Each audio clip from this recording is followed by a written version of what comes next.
Señores ministros de la Corte, señores gobernadores, señores diputados y senadores nacionales, presidentes y dignatarios extranjeros, argentinos. Hoy comienza una nueva era en Argentina.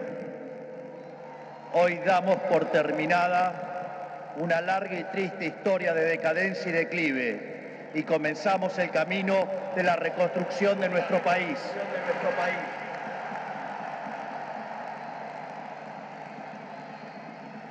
Los argentinos, de manera contundente, han expresado una voluntad de cambio que ya no tiene retorno. No hay vuelta atrás. Hoy enterramos décadas de fracaso, peleas intestinas y disputas sin sentido. Peleas que lo único que han logrado es destruir nuestro querido país y dejarnos en la ruina. Hoy comienza una nueva era en Argentina, una era de paz y prosperidad, una era de crecimiento y desarrollo, una era de libertad y progreso. Un grupo de ciudadanos argentinos reunidos en San Miguel de Tucumán le dijeron al mundo que las Provincias Unidas del Río de la Plata no eran más una colonia española y que a partir de ese histórico momento seríamos una nación libre y soberana. Durante décadas nos enfrentamos en disputas internas acerca de cuál debía ser la forma institucional que nuestro país necesitaba. En 1853, luego de 40 años de haber declarado la independencia, bajo el auspicio de un pequeño grupo de jóvenes idealistas que hoy conocemos como la generación del 37, decidimos abrazar las ideas de la libertad.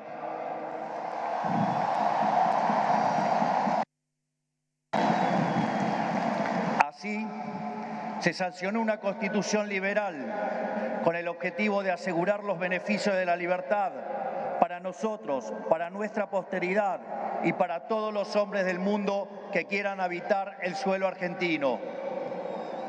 Lo que vino después de la sanción de esa constitución de fuerte raigambre liberal fue la expansión económica más impresionante de nuestra historia. De ser un país de bárbaros enfrascados en una guerra sin cuartel, pasamos a ser la primer potencia mundial. Para principios del siglo XX éramos el faro de luz de Occidente. Nuestras costas recibían con brazos abiertos a millones de inmigrantes que se escapaban de una Europa devastada en búsqueda de un horizonte de progreso. Lamentablemente, nuestra dirigencia decidió abandonar el modelo que nos había hecho rico y abrazaron las ideas empobrecedoras del colectivismo.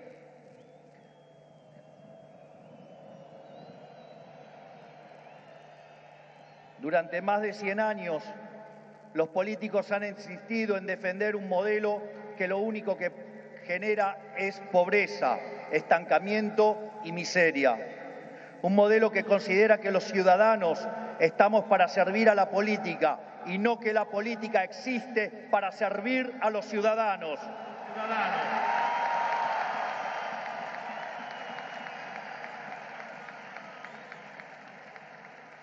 Un modelo que considera que la tarea de un político es dirigir la vida de los individuos en todos los ámbitos y esferas posibles. Un modelo que considera al Estado como un botín de guerra que hay que repartir entre los amigos. Señores, ese modelo ha fracasado. Ha fracasado en todo el mundo, pero en especial ha fracasado en nuestro país. Así como la caída del muro de Berlín marcó el final de una época trágica para el mundo, estas elecciones han marcado el punto de quiebre de nuestra historia.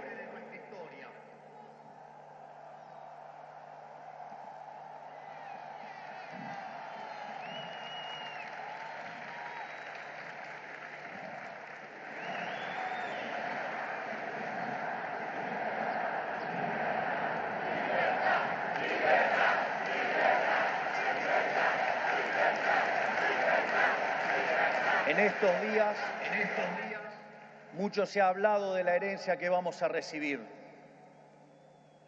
Dejen que sea muy claro en esto. Ningún gobierno ha recibido una herencia peor que la que estamos recibiendo nosotros.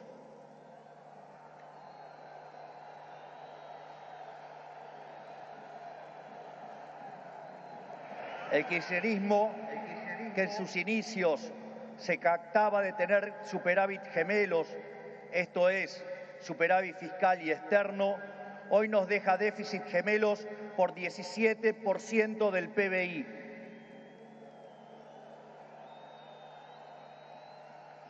A su vez, de esos 17 puntos del PBI, 15 corresponden al déficit consolidado entre el Tesoro y el Banco Central. Por lo tanto, no existe solución viable en la que se evite atacar al déficit fiscal.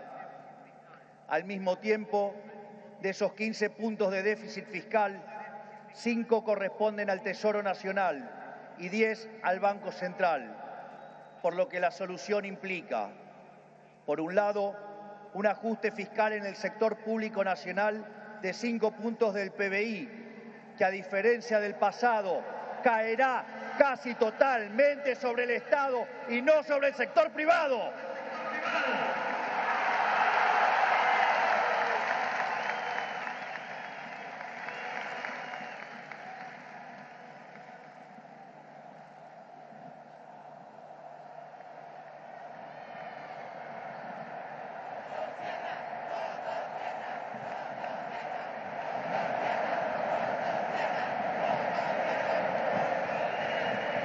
Por el otro, es necesario limpiar los pasivos remunerados del Banco Central, los cuales son responsables de los 10 puntos de déficit del mismo. De esta manera, se pondría fin a la emisión de dinero y con ello a la única causa de la inflación empíricamente cierta y válida en términos teóricos.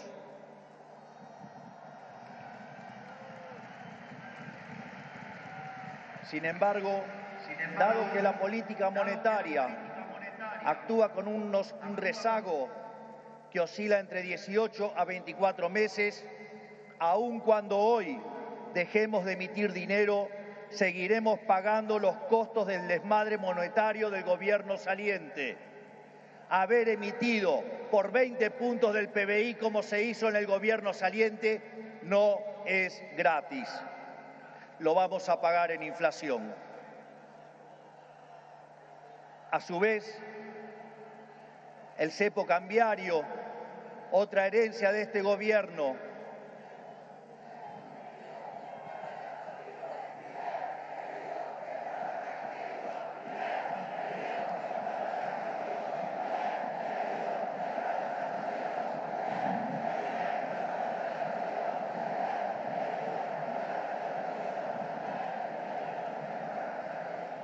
a su vez, el cepo cambiario, otra herencia de este gobierno, no solo constituye una pesadilla social y productiva, porque implica altas tasas de interés, bajo nivel de actividad, escaso nivel de empleo formal y salarios reales miserables que impulsan el aumento de pobres e indigentes, sino que además el sobrante de dinero en la economía hoy es el doble que había en la previa del Rodrigazo. Para tener una idea de lo que eso implica, recordemos que el Rodrigazo multiplicó por 6 veces la tasa de inflación, por lo que un evento similar significaría multiplicar la tasa de inflación por 12 veces, y dado que la misma viene viajando a un ritmo del 300%, podríamos pasar a una tasa anual del 3.600. A su vez, tranquilos que no termina acá, la herencia sigue. A su vez, dada la situación de los pasivos remunerados del Banco Central, la cual es peor que la que había en la previa de la hiperinflación de Alfonsín, en muy poco tiempo se podría cuadruplicar la cantidad de dinero y con ello llevar a la inflación a niveles del 15.000% anual. Esta es la herencia que nos dejan. una inflación plantada del 15.000% anual, la cual vamos a luchar contra uñas y dientes para erradicarla.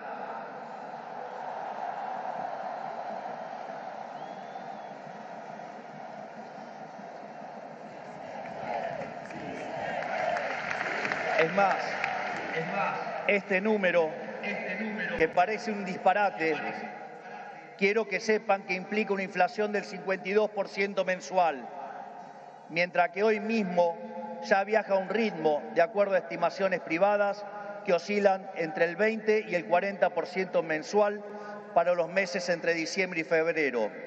Esto es, el gobierno saliente nos ha dejado plantada una hiperinflación y es nuestra máxima prioridad hacer todos los esfuerzos posibles para evitar semejante catástrofe que llevaría a la pobreza por encima del 90% y la indigencia por encima del 50%. En consecuencia, no hay solución alternativa al ajuste. Por otra parte, la herencia no termina ahí, ya que los desequilibrios en tarifas son soles equiparables al desastre que dejó el kirchnerismo en el año 2015. En el plano cambiario, la brecha oscila entre el 150 y 200%, niveles también similares a los que teníamos en el Rodrigazo. A su vez, la deuda con importadores supera los 30.000 millones de dólares y las utilidades retenidas a las empresas extranjeras alcanzan los 10.000 millones de dólares. La deuda del Banco Central e YPF suman 25.000 millones de dólares y la deuda del Tesoro pendiente suma unos 35.000 millones de dólares adicionales. Esto es, la bomba en términos de deuda asciende a 100.000 millones de dólares que habrá que sumar a los cerca de 420.000 millones de dólares de deuda ya existente. Naturalmente, a estos problemas hay que sumarle también los vencimientos de deuda de este año, donde los vencimientos de deudas en pesos son equivalentes a 90.000 millones de dólares y 25.000 millones de dólares en moneda extranjera con organismos multilaterales de crédito. Sin embargo, con mercados financieros cerrados y el acuerdo con el FMI caído por los brutales incumplimientos del gobierno saliente, el rollover de deuda es por demás desafiante aún para el mítico cíclope. Como si todo esto fuera poco, esto transcurre en una economía que no crece desde el año 2011. Y en línea a lo anterior, el empleo formal en el sector privado se mantiene estancado en 6 millones de puestos de trabajo, llegando a la locura que el mismo es superado en un 33% por el empleo informal. Por ello, no debería sorprender a nadie que los salarios reales se hayan destruido, ubicado en torno a los $300 mensuales, los cuales no solo son 6 veces inferiores a los de la convertibilidad, sino que de haberse mantenido la tendencia de aquellos años, o como lo decían ellos, el maldito neoliberalismo, hoy oscilarían entre 3.000 y 3.500 dólares por mes. Nos han arruinado la vida, nos han hecho caer por 10 veces nuestros salarios. Por lo tanto, tampoco nos debería sorprender que el populismo nos esté dejando 45% de pobres y 10% de indigentes.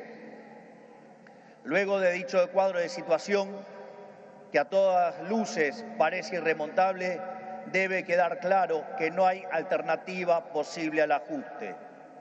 Tampoco hay lugar a la discusión entre shock y el gradualismo.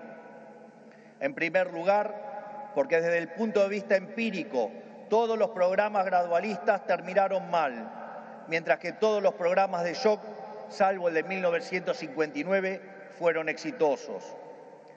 En segundo lugar, porque desde el punto de vista teórico, si un país carece de reputación, como lamentablemente es el caso de Argentina, los empresarios no invertirán hasta que vean el ajuste fiscal, haciendo que el mismo sea recesivo. En tercer lugar, y no por ello menos importantes, para hacer gradualismo es necesario que haya financiamiento. Y lamentablemente, tengo que decírselos de nuevo, no hay plata.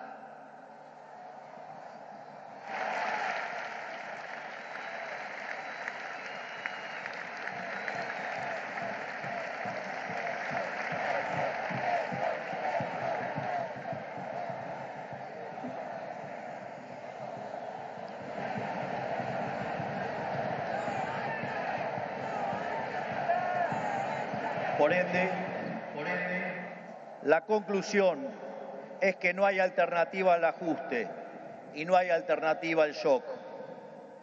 Naturalmente, eso impactará de modo negativo sobre el nivel de actividad, el empleo, los salarios reales, la cantidad de pobres e indigentes. Habrá esta inflación, es cierto, pero no es algo muy distinto a lo que ha pasado en los últimos 12 años.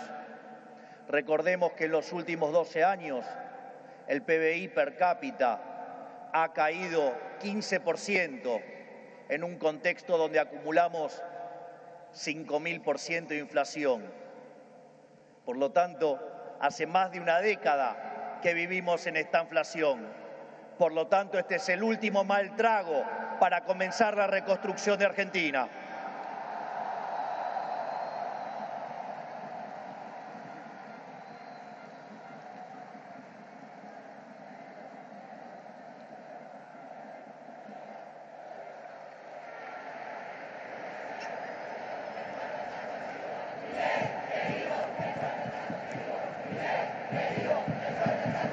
A su vez, luego del reacomodamiento macro que vamos a impulsar, el cual será menos doloroso cuanto mayor sea la caída del riesgo país y cuanto mejor sea nuestra contención desde el Ministerio de Capital Humano, la situación comenzará a mejorar. Esto es, habrá luz al final del camino.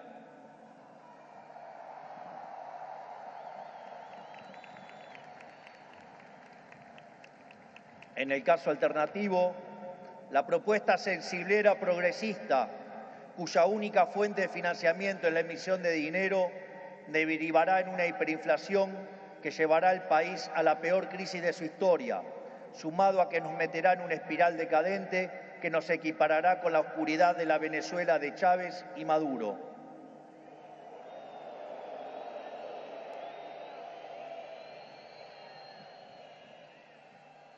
Por lo tanto, luego de semejante cuadro de situación, no pueden quedar dudas que la única oposición posible es el ajuste, un ajuste ordenado y que caiga con toda su fuerza sobre el Estado y no sobre el sector privado.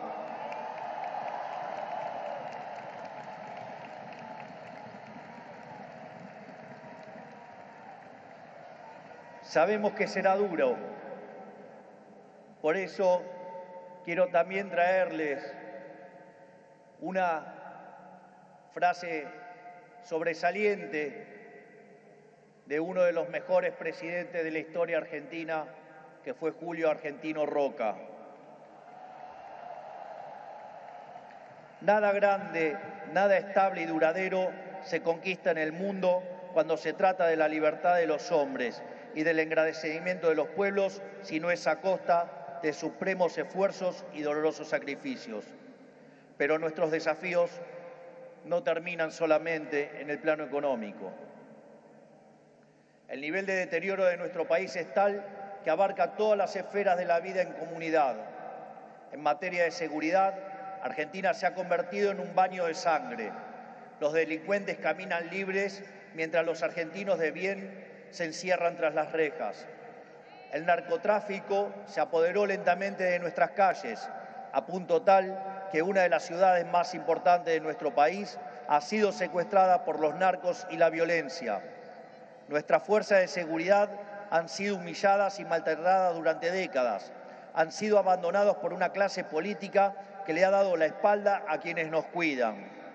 La anomia es tal que solo el 3% de los delitos son condenados. Se acabó con el siga-siga de los delincuentes.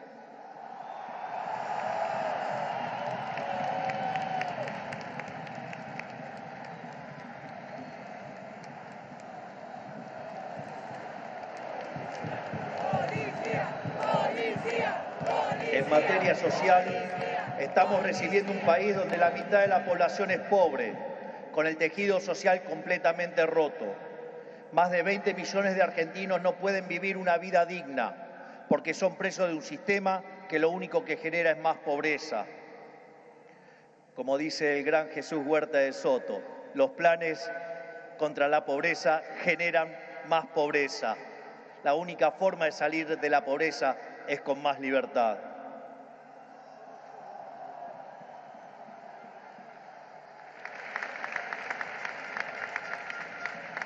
Al mismo tiempo, 6 millones de chicos hoy a la noche se irán a dormir con hambre, que caminan descalzos por la calle y otros que cayeron en la droga. Lo mismo ocurre en materia educativa. Para que tengan idea del deterioro que vivimos, solo el 16% de nuestros chicos se reciben en tiempo y forma en la escuela. Solo el 16%. Solo 16 de cada 100. Es decir, que el 84% de nuestros chicos no termina la escuela en tiempo y forma. A su vez, el 70% de los chicos que sí terminan la escuela no pueden resolver un problema de matemática básica o comprender un texto. De hecho, en las últimas evaluaciones PISA, la Argentina se encuentra en el puesto 66 de 81 y séptima en América Latina, siendo que Argentina fue el primer país en terminar con el analfabetismo en el mundo. Si se levantara Sarmiento y viera qué hicieron de la educación.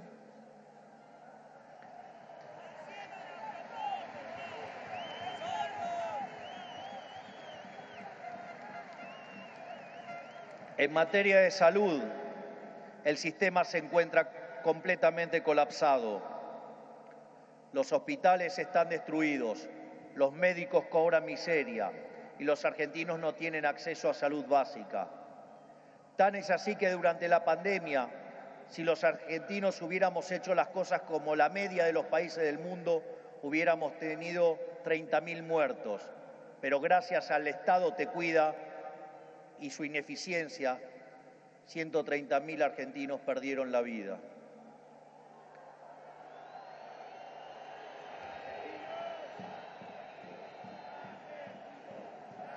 Ese es el estado presente del que los políticos tanto hablan, argumento que utilizan para justificar el aumento descomunal del gasto público que solo los beneficia a ellos. En todas las esferas, miren donde miren, la situación de la Argentina es de emergencia. Si miramos la infraestructura de nuestro país, la situación es la misma. Solo el 16% de nuestras rutas se encuentran asfaltadas y solo el 11% se encuentra en buen estado. Por eso, no es casualidad que mueran cerca de 15.000 argentinos por año en accidentes de tránsito. Lo que quiero graficar con todo esto es que la situación de la Argentina es crítica y de emergencia. No tenemos alternativas y tampoco tenemos tiempo. No tenemos margen para discusiones estériles. Nuestro país exige acción y una acción inmediata. La clase política deja un país al borde de la crisis más profunda de nuestra historia. Cada uno de ellos tendrá que hacerse cargo de su propia responsabilidad. No es tarea mía señalarlos. No buscamos ni deseamos las duras decisiones que habrá que tomar en las próximas semanas, pero lamentablemente no nos han dejado opción. Sin embargo, nuestro compromiso con los argentinos es inalterable. Vamos a tomar todas las decisiones necesarias para arreglar el problema que causaron 100 años de despilfarro de la clase política, aun cuando al principio sea duro.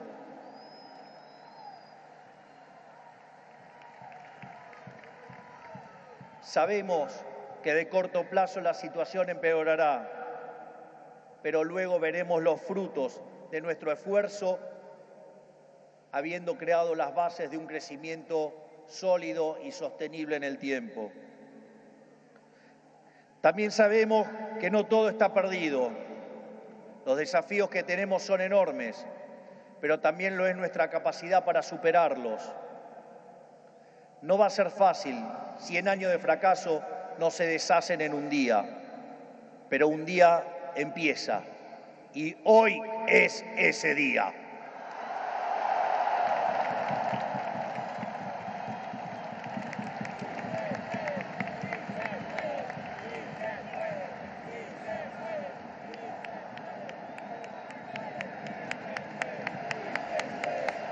Hoy empezamos a desandar el camino de la decadencia y comenzamos a transitar el camino de la prosperidad. Tenemos todos para ser el país que siempre soñamos. Tenemos los recursos, tenemos la gente, tenemos la creatividad y, mucho más importante, tenemos la resiliencia para salir adelante. Hoy volvemos a abrazar las ideas de la libertad, esas ideas que se resumen en la definición del liberalismo de nuestro máximo prócer de las ideas de la libertad, el profesor Alberto Venegas Lynch, hijo, que dice: el liberalismo es el respeto irrestricto del proyecto de vida del prójimo, basado en el principio de no agresión, en defensa del derecho a la vida, a la libertad y a la propiedad, cuyas instituciones fundamentales son la propiedad privada, los mercados libres de intervención estatal, la libre competencia, la división del trabajo y la cooperación social. En esa frase de 57 palabras está resumida la esencia del nuevo contrato social que eligieron los argentinos.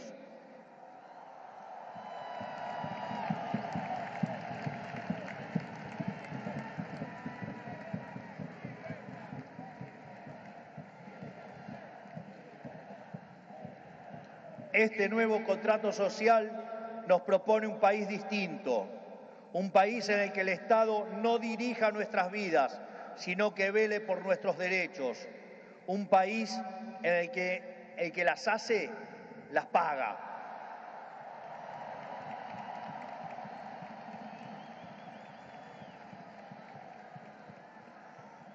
Un país en el que quien corta la calle violando los derechos de sus conciudadanos no recibe la asistencia de la sociedad. Puesto en otros términos, el que corta no cobra.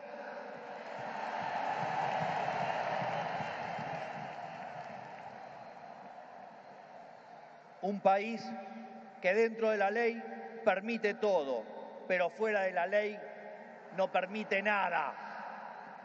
Un país que contiene a quienes lo necesitan, pero no se deja extorsionar por aquellos que utilizan a quienes menos tienen para enriquecerse a ellos mismos.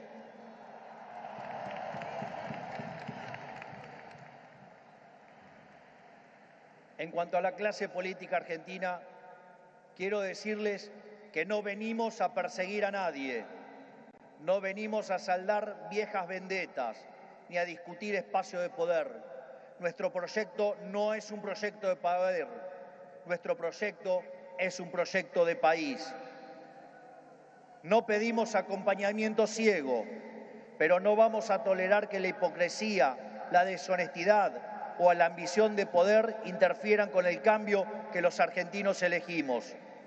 A todos aquellos dirigentes políticos, sindicales y empresariales que quieran sumarse a la nueva Argentina, los recibimos con los brazos abiertos.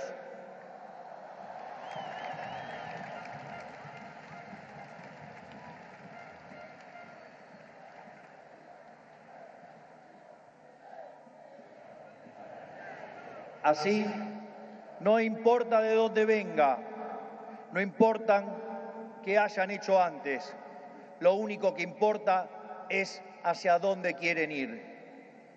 Aquellos que quieren utilizar la violencia o la extorsión para obstaculizar el cambio, les decimos que se van a encontrar con un presidente de convicciones inamovibles, que utilizará todos los resortes del Estado para avanzar en los cambios que nuestro país necesita. No vamos a claudicar, no vamos a retroceder, no nos vamos a rendir. Vamos a avanzar con los cambios que el país necesita, porque estamos seguros que abrazar las ideas de la libertad es la única manera en la que podremos salir del pozo en el que nos han metido.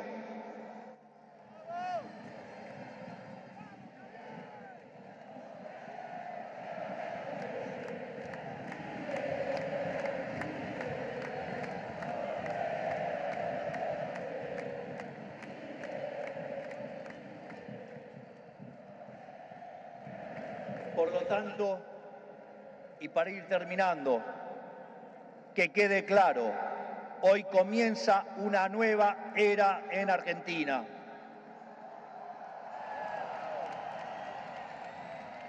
El desafío que tenemos por delante es titánico, pero la verdadera fortaleza de un pueblo se mide en cómo enfrenta los desafíos cuando se presentan. Y cada vez que creemos que nuestra capacidad para superar esos desafíos ha sido alcanzada, miramos al cielo y recordamos que esa capacidad bien podría ser ilimitada. El desafío es enorme, pero lo afrontaremos con convicción, trabajaremos sin descanso y llegaremos a destino. No es casualidad que esta inauguración presidencial ocurra durante la fiesta de Hanukkah, la fiesta de la luz, ya que la misma celebra la verdadera esencia de la libertad. La guerra de los macabeos es el símbolo del triunfo de los débiles por sobre los poderosos, de los pocos por sobre los muchos, de la luz por sobre la oscuridad y sobre todas las cosas, de la verdad por sobre la mentira. Porque ustedes saben que prefiero decirles una verdad incómoda antes que una mentira confortable.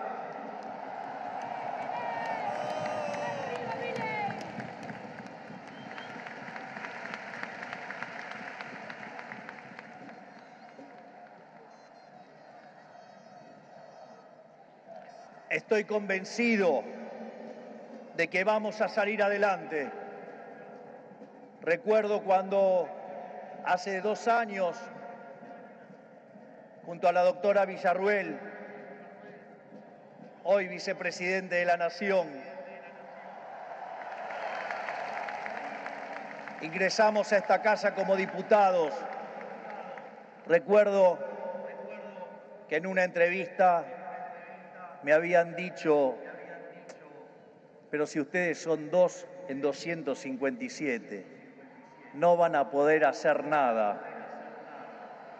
Y también recuerdo que ese día la respuesta fue una cita del libro de Macabeos 3:19, que dice que la victoria en la batalla no depende de la cantidad de soldados, sino de las fuerzas que vienen del cielo.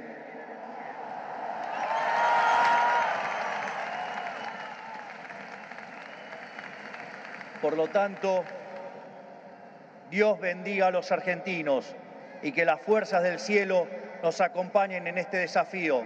Muchas gracias. Será difícil, pero lo vamos a lograr. ¡Viva la libertad, carajo! ¡Viva la libertad, carajo! ¡Viva la libertad, carajo! Conforme a ponerse de pie que vamos a salir. Por el artículo 75 de la ley 26.522, hasta aquí han transmitido LRA1, Radio Nacional Buenos Aires, República Argentina.